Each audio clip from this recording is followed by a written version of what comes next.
Oi, Boa boa noite. noite. Muito prazer tê-la aqui, viu? Já te Prazer todo acompanho, meu. já te acompanho há um bom tempo. Muito legal seus vídeos, suas chamadinhas. Entrei em contato você com todo carinho, toda atenção. Convidei, você aceitou. Fico muito feliz, viu? Pronto. Vamos lá, Givanete. Para o pessoal te conhecer um pouquinho, porque vai para o podcast. Fala um pouquinho da sua história, formação, onde você está. Conta pra gente aí. Vou tentar resumir porque eu converso muito. Gente, meu nome é Givanete Santos, eu sou psicóloga, trabalho com sexologia, terapia sexual. Tenho 25 anos, sou da Bahia, sou natural da cidade de Brumado, pertinho de Vitória da Conquista. Não sei se vocês conhecem. Mas eu moro atualmente em Guanambi, que é divisa com Minas Gerais, divisa com uma cidadezinha Espinosa, que é divisa com Minas Gerais. Faço atendimento online também, faço atendimento presencial e também faço atendimento online, que é o atendimento por chamada de vídeo. Sou pós-graduada em psicologia hospitalar, pós-graduada na TCC, Teoria Cognitiva Comportamental, e tenho pós-graduação também em psicologia jurídica e avaliação psicológica. Excelente. E como é que caiu nessa parte aí de sexualidade? O que te atraiu nisso? O que você me conta? Na verdade, inicialmente o meu público, que eu sempre tive afinidade desde antes da escola, da faculdade, sempre foi o público feminino. E aí na faculdade eu fui entrando ainda mais por questões voltadas para o público feminino. E aí, logo no final da graduação, eu comecei a ter mais contato com as questões de sexualidade, que desde então tinha muita curiosidade, queria saber, ter mais informações. E antes de me formar, eu já comecei a estudar mais, iniciei curso de formação, e aí quando eu me formei, só fiz estudando mais, né, sobre o assunto, mas desde sempre eu sempre gostei do público feminino. O que me levou a trabalhar com sexualidade foi perceber que aqui na região em que a gente mora ainda existe, né, um tabu muito grande sobre esse assunto. E aí depois que eu comecei a trabalhar com isso, eu percebi que não é somente aqui na nossa região. Eu acho que vai expandindo aí por todo o Brasil, porque eu atendo pessoas até fora do país e ainda tem um tabu muito grande para falar sobre isso, sobre esse assunto. Verdade. Até eu tenho um capítulo no meu livro sobre sexo anal, que o pessoal, gente, um proctologista falando de sexo anal, o pessoal já assusta, sabe?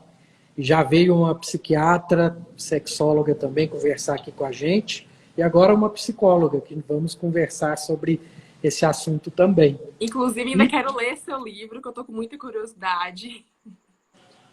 vou te mandar um de presente, depois você cobra, viu? Vamos lá. Escolhemos alguns assuntos bem pertinentes aí da minha área, da sua área, a questão da ansiedade, a influência dela no intestino, e é o que eu falei na live anterior. Eu não tenho como trabalhar paciente com problemas intestinais sem ter um psicólogo ao lado, para estar concatenado com as minhas condutas, com o que eu estou fazendo, porque vai ficar incompleto. Sua experiência aí com a ansiedade, o que você me conta? Eu estava assistindo sua live anterior e tiveram algumas falas que me chamam muita atenção, porque assim, meu trabalho exige que eu trabalhe também com parceria com outros profissionais. Então, eu trabalho com psiquiatra, trabalho com urologista, ginecologista, fisioterapeuta. Então, eu tenho que conversar com todas essas áreas. E, assim, é muito difícil você encontrar alguém da sua área, um médico, que tenha uma visão, que entenda que a gente precisa olhar para o ser humano como um todo. Não tem como a gente dividir. Então, o proctologista é só isso aqui, o urologista é só isso aqui, psicólogo, não tem como. E aí, algumas falas me chamaram a atenção, principalmente quando vocês falaram assim, é a mente que comanda todo o nosso corpo, né? E aí, quando a gente fala de ansiedade, é um relato que eu recebo com muita frequência no consultório de duas situações. Psi, quando eu tô com crise de ansiedade, eu percebo que o funcionamento do meu intestino acaba mudando. Ou trava, e eu fico muitos dias sem ir no banheiro, ou então libera tudo. Geralmente acaba tendo aquela diarreia, aquela dor de barriga, quando tem alguma situação mais estressora. Não, vou apresentar o TCC, vou me expor em alguma situação mais social, tem alguma questão, eu fico mais estressada, mais preocupada, e aí acaba tendo essa mudança no funcionamento. Então, no consultório é algo muito presente com relação à ansiedade, com relação ao estresse. Pronto. E você tem algum médico, colega da parte gastrointestinal que te encaminha pacientes? Não. Pessoal, o interiorzão aí tá em falta, né, Isso. E com a assim, medicina integrativa. para você ter uma noção, eu trabalho, por exemplo, atendo casos de disfunção erétil. A gente sabe que disfunção sexual masculina, disfunção erétil, ejaculação precoce, por exemplo, tem muita causa psicológica. Só que muitas vezes eu percebo que o médico ele só vai encaminhar para o psicólogo se nada solucionou. Então já tomou todo tipo de medicação, todo tipo de remédio e nada deu certo. E aí encaminha o paciente para o psicólogo. Então não tem essa abertura. Sendo que tinha que ser o contrário, né, Giovanete? Porque maior parte dos problemas relacionados a isso, pode pôr acima de 80%, é a ansiedade, o estresse, a depressão, desbalanço de neurotransmissores ali, né, que o intestino está envolvido na produção de mais de 40 tipos de neurotransmissores. Então tinha que ser o contrário, você não resolver passar para ele.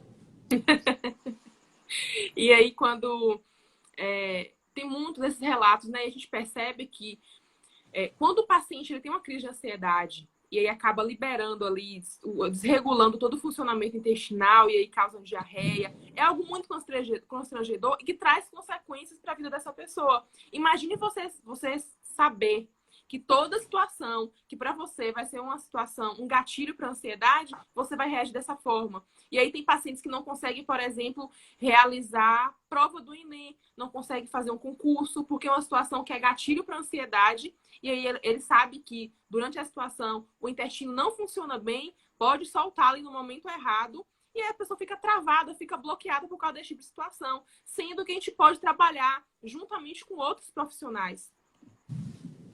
Verdade, verdade. E dentro da sua área, assim, tem vários temas, tudo, mas vou aproveitar a sua experiência. Por exemplo, você pega muito mulher, que não chega ao orgasmo e vai buscar as causas lá para trás, às vezes foi abusada na infância e nem lembrava, criou um bloqueio e aquilo ali para ela não vira prazer mais, é um martírio, porque libera certas lembranças, às vezes escondidas mesmo, que ela nem percebe que é isso. Me conta como é que é essa experiência com esse tipo de paciente. Inclusive, é muito comum receber casos assim em que a paciente ela sofreu algum tipo de abuso. E, gente, lembrando que quando a gente fala abuso, não precisa ser necessariamente a penetração lá que aconteceu na infância. Então, abuso, por exemplo, é a criança que dormia no quarto dos pais e presenciava os pais tendo relação em algumas noites. Isso pode ter sido trauma para essa pessoa. E aí, muitas dessas mulheres não lembram, às vezes, desse trauma. E aí, às vezes, na primeira relação sexual, que é um gatilho, ela começa a se lembrar de situações assim, que acaba influenciando na vida sexual dessa mulher. Algumas criam aversão ao sexo, então elas não querem nem pensar em sexo, criam essa aversão ao sexo. Outras, a anorgasmia, não conseguem chegar ao orgasmo, acha errado se tocar, não consegue deixar o parceiro tocar no corpo. Então, é um ponto que pode desencadear várias outras questões. Verdade, verdade. E você tem alguma linha específica, freudiana ou alguma coisa dentro da integrativa? Como que é a sua linha de trabalho com uma paciente nesse sentido? Eu atendo atualmente com a TCC, porque com os casos que eu atendo foi a que teve mais resultados.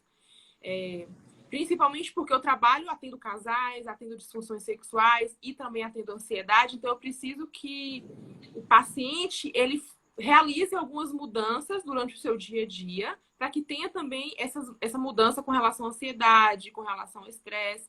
Então, a TCC, eu percebi que ela é muito eficaz com relação a isso. As técnicas que a gente utiliza, principalmente para ansiedade. Então, eu inicialmente, quando eu me formei, eu iniciei atendendo por outra abordagem, mas não fez tanto sentido. E aí eu comecei a estudar, fiz a minha pós, e a TCC, para mim, é que mais se aplica na clínica. Excelente, excelente. Com relação à medicina integrativa, não conheço a fundo, conheço por alto, mas me chama muita atenção. Maravilha. Então vamos para o segundo tema que a gente escolheu, né? Eu quero saber da psicóloga sobre a questão do sexo anal. O que você me conta aí? Tem malefícios? Não tem? É permitido? Não é? É tabu? Me conta aí como que isso chega ao seu consultório aí, como que você orienta suas pacientes? É tabu, apesar de muitos praticarem, é um assunto que a gente não fala, não toca no assunto, né? Não pode falar sobre isso. Inclusive, eu costumo falar assim, hoje em dia, todo casal faz sexo, mas quase nenhum casal conversa sobre isso. De ter intimidade, de falar como gosta, como não gosta, o que agrada.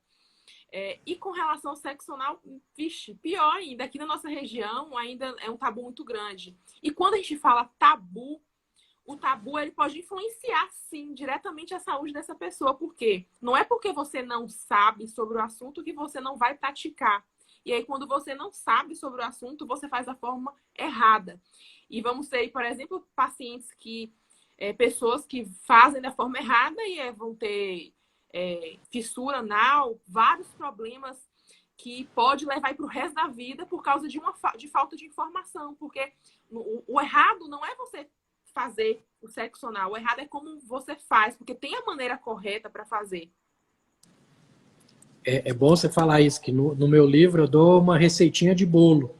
Como você seguir aquilo ali para conseguir fazer e ainda pode ter orgasmo com sexo anal também. Né? Dá para conseguir isso, tá? E só um básico, consenso é fundamental, né? Os dois lados têm que estar querendo e estarem tranquilos para que ocorra. Lubrificação é fundamental, porque não tem lubrificação própria, então tem que estar muito bem lubrificado. E proteção, porque pode dar uretrites, a chance ali de infecção é maior, porque passa fezes ali. Então, isso é um basicão, tá? E eu ainda falo que tem que dominar o esfíncter interno. Se você não dominar o esfíncter interno, não há Cristo que faça você entrar naquele ânus ali, né? Inclusive, algo que inclusive eu falei aqui no Instagram certo tempo atrás e me chamou a atenção do tanto de pessoas que estavam fazendo errado. É o seguinte, uma relação hétero, né? Então, no caso, o parceiro ocorre a penetração anal e aí depois coloca na vagina. Aí depois vai para penetração anal e aí vai para penetração vaginal. Gente, isso acaba com a saúde da mulher. Não tem útero, não tem vagina que aguente um negócio desse. Então, é um negócio tão básico que a gente acha que todo mundo sabe, mas às vezes a falta de informação pode trazer uma doença grave para a pessoa que ela pode levar aí muito tempo precisando tratar. Verdade, verdade. Foi bem lembrado essa parte. Uhum. E no meu consultório já teve, por exemplo, uma mãe, eu até falei isso no meu livro, que meu livro são meus 10 anos de experiência na proctologia, né? Tipo, hemorroida não vira câncer, que é uma pergunta frequente em consultório, proctologia não é só para homem. Então, cada capítulo eu desmistifico alguma coisa nesse sentido, com bastante... tem piadas, tem para deixar o negócio bem leve, o pessoal ri bastante, aprende bastante, né? Mas, em suma, a questão... Chegou um pacientinho de 16 anos, com a mãe. Eles diziam para mim, doutor, eu sou homossexual, eu não tive relação anal ainda, tenho medo, e vim aqui para o senhor me ensinar. como é que eu vou, aí a mãe do lado, e eu tive que explicar essa receitinha de bolo que está lá, ele saiu satisfeito. Então, assim, tanto na minha área quanto na sua, a gente tem que se despir de certos tabus, preconceitos mesmo, né, para a gente conseguir dar uma boa orientação, né? Inclusive, eu tenho um tipo específico de atendimento para pessoas virgens, porque existem sim, pessoas que são virgens, escolheram se casar virgens e querem buscar uma informação antes de ir para essa experiência. Então, o ABC, né? Você explicar como que é, como que funciona, o que que você precisa levar, como você precisa agir, a questão da ansiedade. E aí, essa questão da ansiedade com relação ao sexo anal é algo muito interessante, porque se você contrai, se você tá com medo, se você tá ansiosa, tá apreensiva, não vai. Não E vai. aí você vai tentar forçar, vai doer. Aí eu ainda brinco, Giovanni, menos um cozinho no mercado. Depois dessa, porque vai ficar traumatizado, não vai querer tentar de novo, falando português correto, né? Infelizmente, vamos falar assim. E assim, várias pessoas vão, assim, muitas mulheres não gostam dessa prática, mas querem agradar o marido e vão contra a vontade.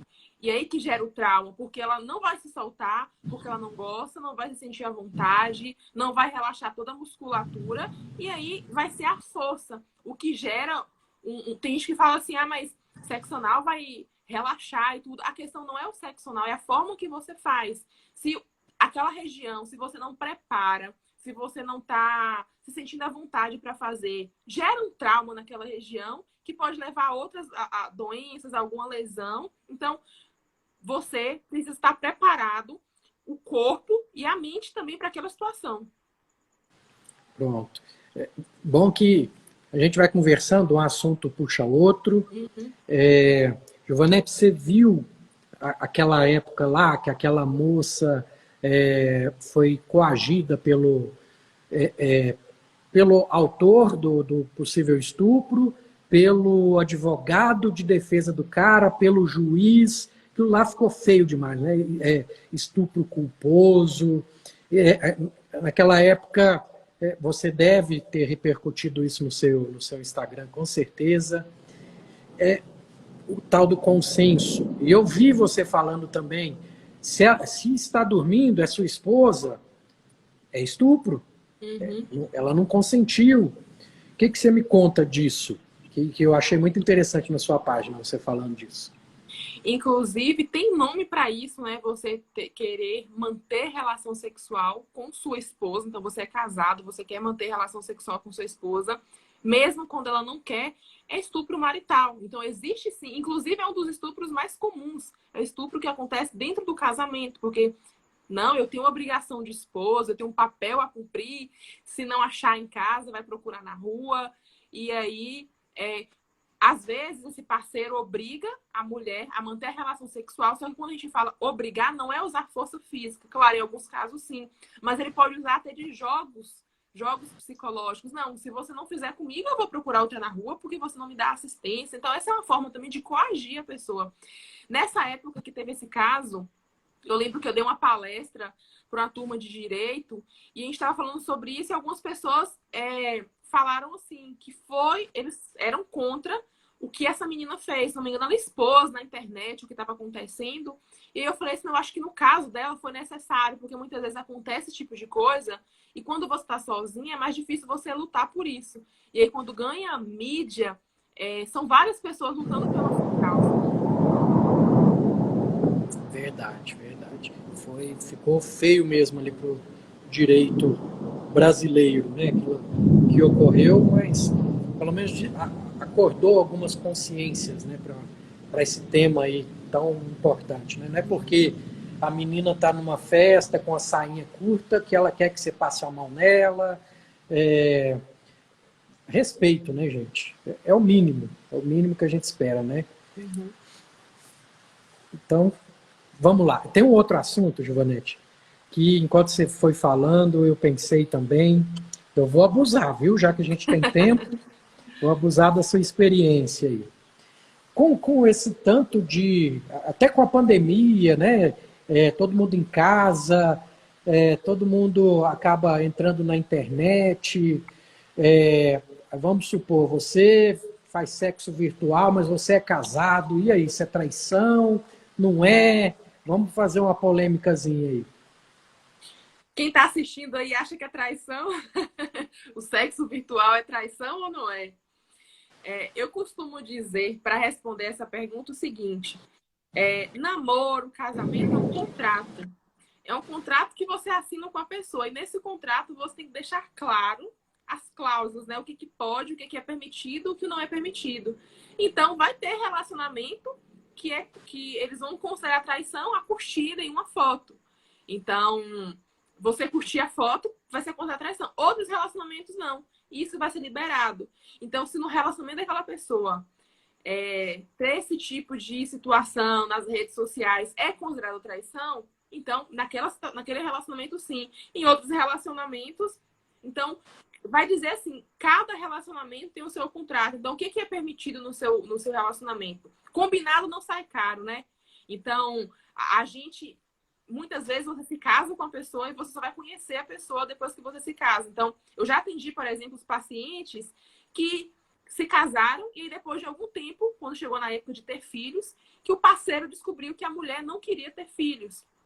Esse é um tipo de coisa que deve ser conversado antes. Só que os casais acabam passando por cima de coisas tão simples e aí não conversaram sobre isso, levando a uma dor de cabeça maior. Ambos saíram tristes da relação, chegou ao fim da relação. Então, o momento do namoro e do noivado é o momento de se conhecer e estabelecer o contrato. Então, o que é permitido nesse relacionamento? E o que é considerado traição? Excelente. O tal do combinado não sai caro, né? Isso. Então pronto, a gente escolheu mais um tema. O que é considerado relacionamentos abusivos? Isso é um termo muito amplo, né? Mas na psicologia, o que você me fala sobre isso? Olha, o relacionamento abusivo, relacionamento tóxico, é um relacionamento que, num consultório, é muito difícil a gente, inclusive, atender. Por quê? Muitas vezes, a vítima ela não identifica que ela está em um relacionamento abusivo. Principalmente porque, no caso, eu sempre falo o homem, porque as pesquisas mostram, né, que geralmente é o homem que é o abusador. Ele é muito manipulador. Então, ele, como esteve no caso aí de Nego do Borel e a Duda Reis, em que ela sempre falou, não, eu achava uma coisa, eu percebia uma situação, só que ele me fazia achar que eu estava louca. Então, tem toda essa questão, tem o ciclo da violência. Então, quando você começa a namorar com uma pessoa, é um príncipe. Ninguém começa a namorar com um abusador, a gente começa a namorar com um príncipe. E aí, com o passar do tempo, que a gente começa a conhecer realmente quem é a pessoa. Então, todo relacionamento abusivo tem a fase boa, a fase do romantismo, em que ele te agrada, em que ele te trata bem. E aí, aos poucos, começa a declinar qualquer coisa, de briga, de conflitos. E aí, muitos chegam ao término do relacionamento e passa algum tempo, aí o agressor fala, não, eu vou mudar, vai ser diferente dessa vez, a vítima acredita, acaba voltando, e aí gera um ciclo. Por isso que muitas pessoas falam assim, mas ela tá com ele porque ela gosta de ser maltratada, mas é porque é um ciclo. O abusador não é um monstro.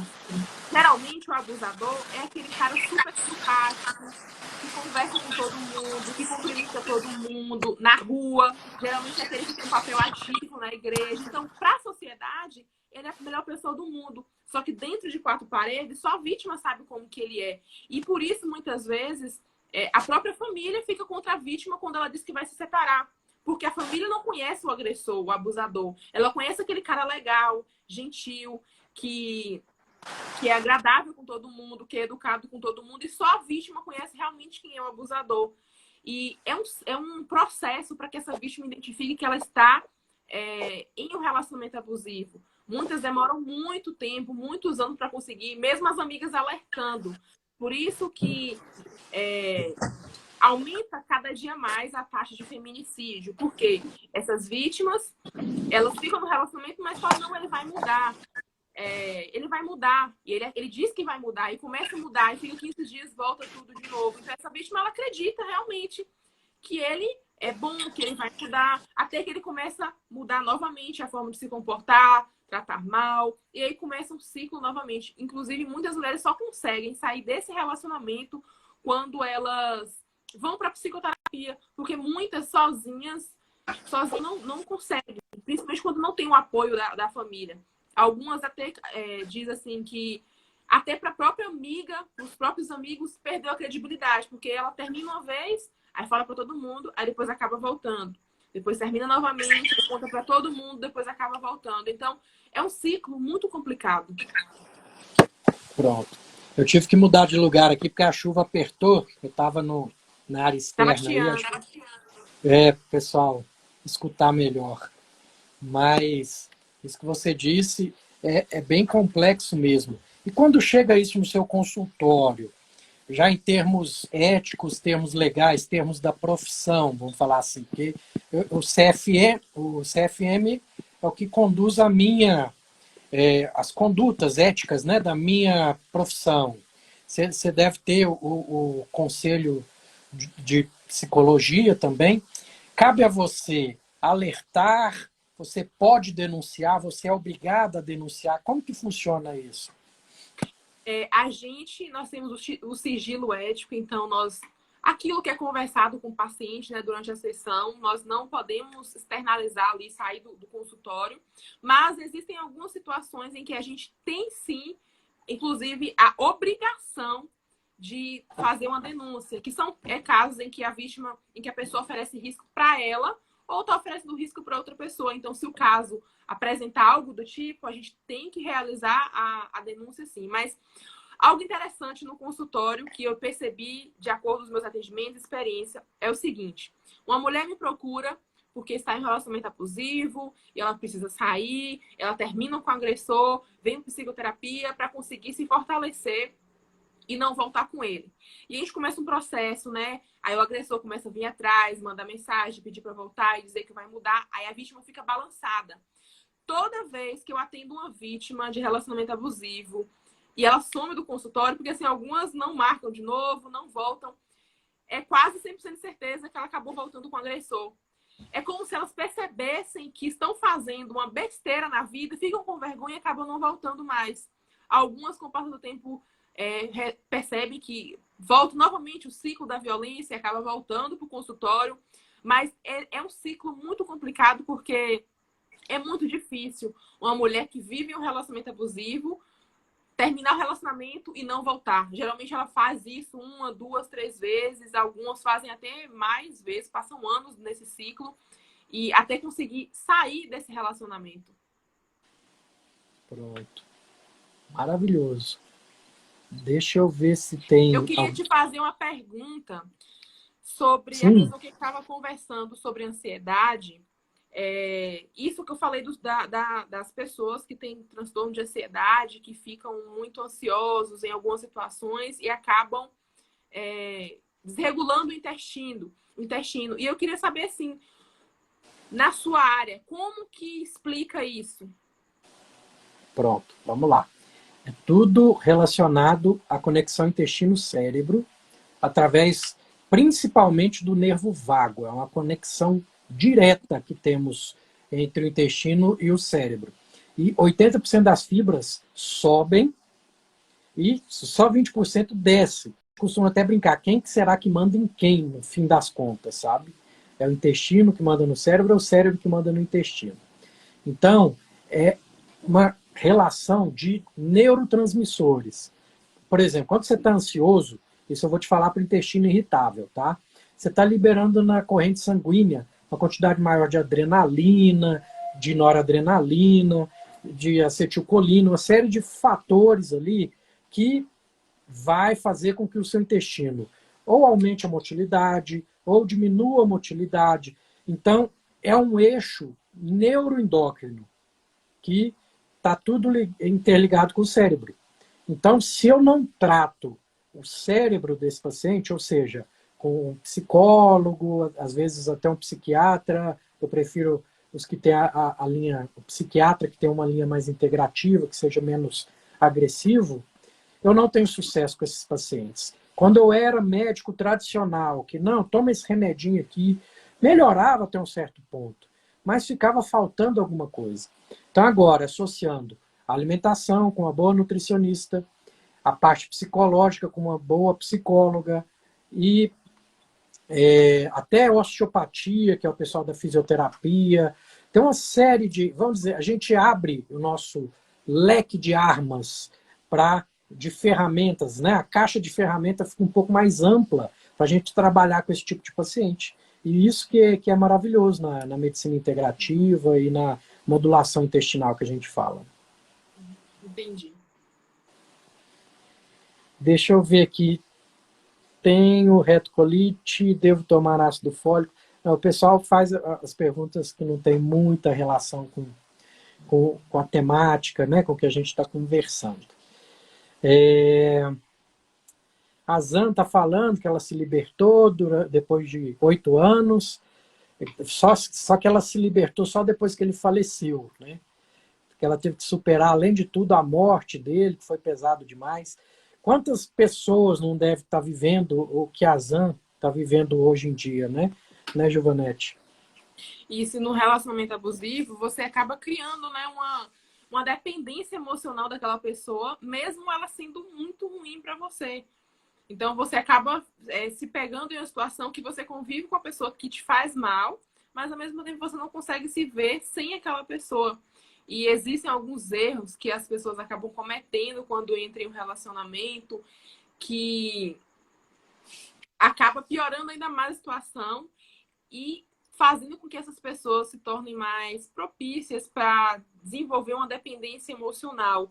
Então, muitas vezes, a vítima, ela tem esse apego é tão grande que mesmo quando o agressor é muito ruim, ele faz mal, a maltrata, ela tem esse desejo de continuar com o agressor, inclusive alguns relacionamentos, por exemplo, em que a mulher ela já foi traída 2, 3, 4 vezes, já passou por uma traição, ou até mais. Já teve mulheres que falou para mim assim, olha, eu cheguei em um ponto de dependência emocional tão grande que eu virei para ele e falei, olha, você pode ficar com quem você quiser desde que você continue comigo.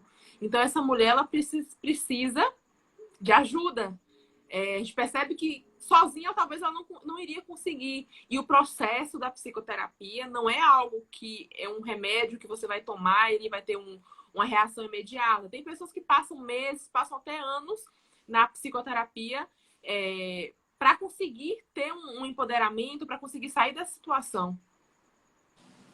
Pronto. E assim, eu lembrei que na faculdade a gente tem a matéria psicologia, acho que é 1 ano, psicologia 1, psicologia 2, e eu lembro muito da questão da codependência. Por exemplo, uma pessoa igual a Zan, que acabou um relacionamento desse, mesmo que foi com o óbito do companheiro dela, tudo, se ela não buscar um tratamento, pode ser que ela acabe buscando um relacionamento semelhante ao que ela teve. Tem muito isso aí? Sim, inclusive na live anterior eu vi que vocês estavam falando de constelação familiar, né? Que eu acho muito incrível, inclusive na psicologia jurídica, em alguns locais a gente acaba utilizando também da constelação familiar. E a gente tende a ficar reproduzindo muitos padrões familiares na nossa vida. Então, a gente tem que ter cuidado com isso. Eu costumo dizer assim, requer um esforço muito grande a gente com a nossa família, por exemplo. Muitas vezes, meu pai é alcoólatra. Então, eu acabo continuando com esse padrão familiar, ou vou me envolver com um homem alcoólatra, ou me tornar um alcoólatra. Então, a gente tem que identificar qual o padrão que a gente está seguindo, porque muitas vezes tem mulher que fala assim, mas eu tenho um dedo podre.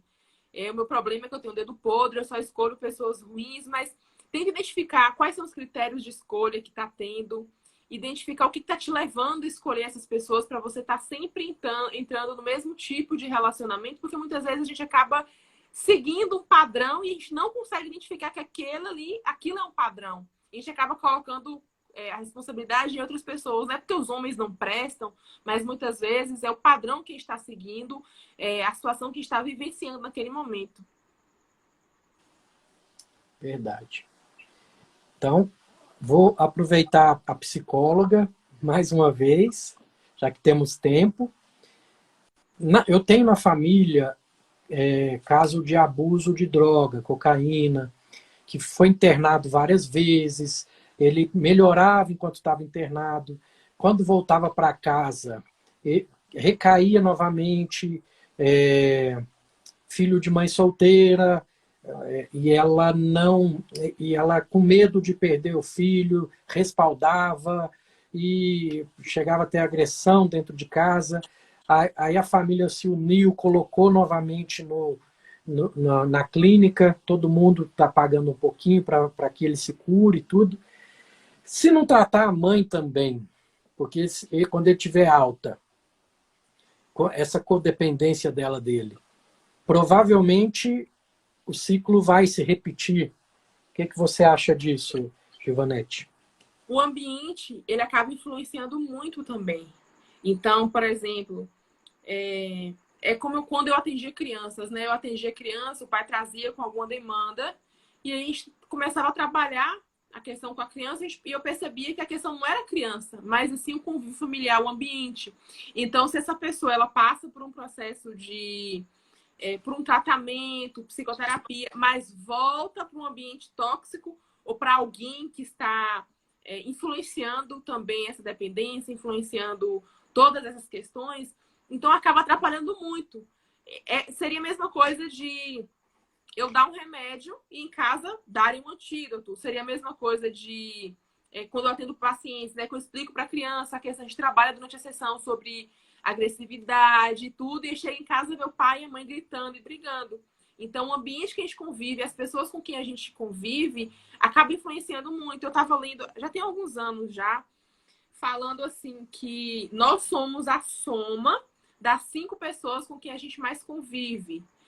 Então, quem são essas pessoas que a gente mais convive? São pessoas que nos colocam para cima. Muitas vezes os nossos projetos que a gente tem, né, os projetos da nossa vida, não estão indo para frente porque a gente está convivendo com pessoas que não nos motivam, não nos colocam para cima. Então, se nós somos a soma das 5 pessoas com quem a gente mais convive, quem são essas pessoas? São pessoas que nos motivam, são pessoas que estão sempre com a gente, que a gente pode contar, ou são aquelas pessoas que são tóxicas também na nossa vida?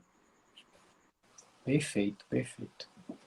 Cabe uma reflexão também, né? Temos que tratar não só a gente, como o ambiente também que a gente vive, né? Que às vezes o problema está no seu convívio. Então isso é importantíssimo. E às vezes nós que estamos convivendo não conseguimos observar isso. E conversando, né, fazendo a terapeuta ela não vai te dar conselhos, não vai te dar dicas, mas você vai acabar abrindo os olhos, né, dessa pessoa para alguma coisa que ela não está enxergando. Seria isso? Isso. A gente estava conversando. É como se nós, psicólogos, a gente fosse andando junto com o paciente, com a lanterninha iluminando os passos dele, mas quem toma uma decisão e quem anda é ele. Eu conheço um caso de uma pessoa que toma remédio para o estômago, acho que é omeprazol, não sei, há mais de 10 anos. E sempre tem o mesmo problema. Quando você vai avaliar como que é o contexto familiar dessa pessoa, é uma pessoa que acorda todo dia 3 horas da madrugada, vai dormir tarde da noite, que passa a maior parte do tempo brigando com a esposa, que não tem um bom convívio com os filhos, que o trabalho é estressante. Então, a rotina dela é dessa forma. Então, não adianta você iniciar um tratamento se em casa o ambiente faz com que você faça tudo ao contrário. Então, tudo que você faz no consultório, que você trabalha com o paciente, todos os remédios que você compra, que você toma, não vão surgir tanto efeito se você está num ambiente tóxico, convivendo com pessoas tóxicas que acabam te fazendo muito mal. Maravilhoso, maravilhoso. E às vezes a gente fica culpando, né? A gente fica culpando, não, essa dor no estômago é por causa é por causa do que eu comi, é porque eu tô tomando café, tô tomando isso e aquilo, para não aceitar que é a rotina, né? Que é a família. Muitas vezes a família é eu costumo dizer assim, a família é um ambiente, é um local, são pessoas que podem nos curar. Nada melhor do que quando a gente está doente, chega a mãe, chega o pai, aquele cuidado, aquele aconchego. Mas também é um ambiente que pode nos adoecer. Então tem essa questão. Maravilhoso. Foi um potpourri de assuntos psicológicos. Eu acho que ficou muito legal mesmo, que a gente conseguiu abordar muitos temas interessantes.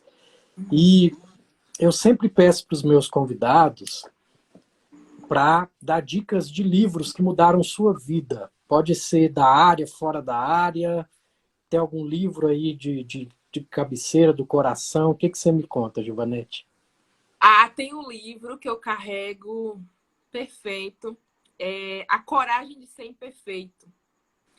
É um livro muito conhecido. E, assim, o próprio título do livro, eu acho que ele já traz A gente poderia ficar uma live aqui fazendo uma reflexão sobre isso, né? A coragem de ser imperfeito, principalmente nessa sociedade, nesse momento que a gente está vivendo, de pessoas extremamente ansiosas, de pessoas que querem controlar tudo, de um momento em que nós só podemos aparecer nas redes sociais se estiver utilizando algum filtro. Eu fiz até um post sobre isso. Eu não sei se você já percebeu, mas todo mundo no Instagram tá com o mesmo rosto. Aquele, né? Estão fazendo uns filtros em que quando você coloca o filtro e aí chupa o rosto e a boca fica toda... Sabe? Tá todo mundo com o mesmo rosto. E hoje em dia precisa ter coragem para ser imperfeito. Coragem para você, sabe, poder aparecer numa rede social sem filtro, mostrar a barriguinha do jeito que é, mostrar o seu rosto do jeito que é. E tá uma loucura, uma correria por procedimentos estéticos. Semana passada morreu uma modelo famosa, né? Com uma cirurgia e tudo. Sou contra? Não, não sou contra, mas quando você coloca, quando você acha que um procedimento estético vai salvar a sua saúde mental, vai ser um procedimento estético que vai solucionar todas as suas questões internas, o problema está aí. E aí, quando não soluciona, temos aquelas pessoas que fazem 20, 25 procedimentos estéticos em curto tempo, tentando buscar aqui fora algo que está faltando aqui dentro. Então, é um livro que eu indico para todo mundo, é A Coragem de Ser Imperfeito. Maravilhoso, maravilhoso. Mais algum que você se lembre? Que a gente ainda tem um tempinho. Olha, os outros... eu leio muitos livros da minha área de sexualidade. Para casais também.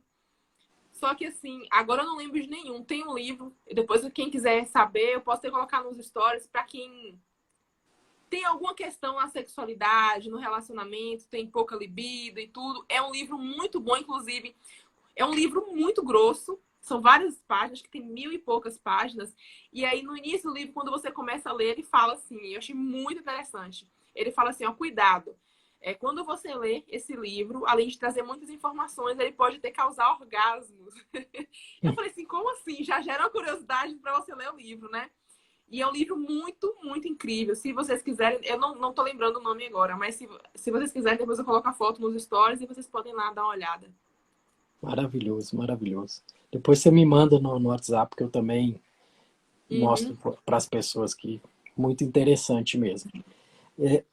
Para a gente terminar, como que o pessoal te encontra? Quais seus projetos futuros? O que você me conta? Os contatos é aqui pelo Instagram, só que aqui pelo Instagram, mas se for para agendamento de consulta, é pelo WhatsApp, porque no Instagram são muitas pessoas, então eu não consigo responder todo mundo. O WhatsApp é 9994-8061. E caso alguém tenha alguma dúvida, queira perguntar alguma coisa, vocês podem me mandar mensagem, que assim que possível eu respondo. Maravilhoso. E algum projeto futuro? Eu lembro que você me contou que fez um curso, já teve uma certa experiência na área virtual, que eu também estou me aventurando, né? Tem alguns cursos Isso. também.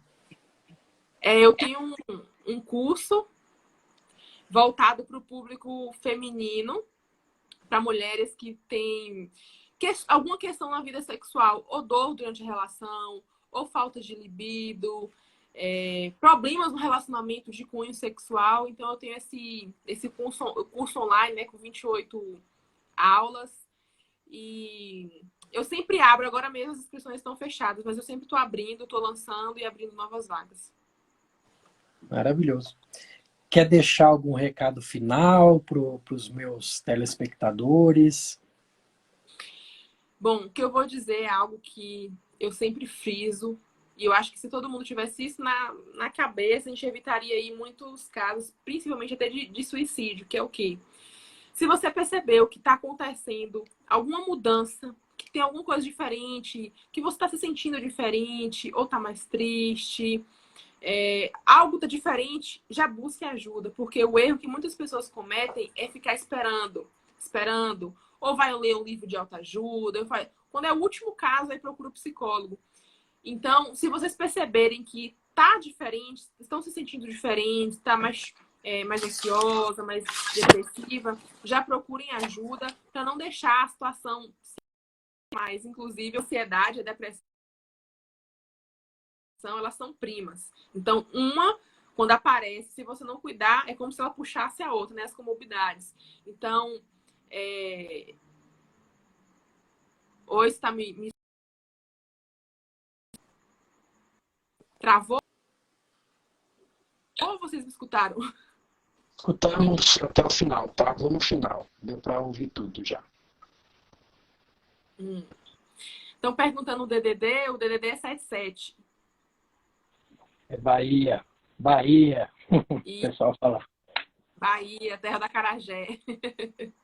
Eu passei o Réveillon em Alcobaça, foi muito bom mesmo. A praia mais deserta, estava bem vazio, foi bem gostoso. Muito prazer, viu? Foi muito bom, gostei demais, superou as expectativas.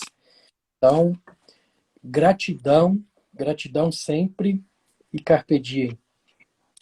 Muito obrigada pelo convite, estou à disposição. Tudo de bom para vocês. Muito obrigada por quem assistiu a live. E, no mais, eu estou disponível caso alguém queira perguntar alguma coisa, pode me mandar mensagem. Tchau, tchau. Fica Tchau, com tchau. Deus. Boa noite. Boa noite.